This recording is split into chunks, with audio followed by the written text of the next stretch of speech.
وَلَقَدْ آتَيْنَا دَاوُودَ وَسُلَيْمَانَ عِلْمًا وَقَالَا الْحَمْدُ لِلَّهِ الَّذِي فَضَّلَنَا عَلَىٰ كَثِيرٍ مِّنْ عِبَادِهِ الْمُؤْمِنِينَ.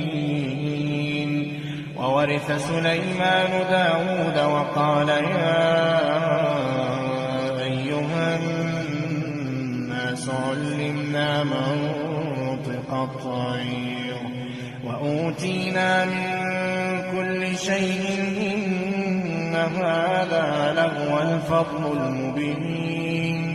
وَحُشِرَ لِسُلَيْمَانَ جُنُودُهُ مِنَ الْجِنِّ وَالْإِنسِ وَالطَّيْرِ فَهُمْ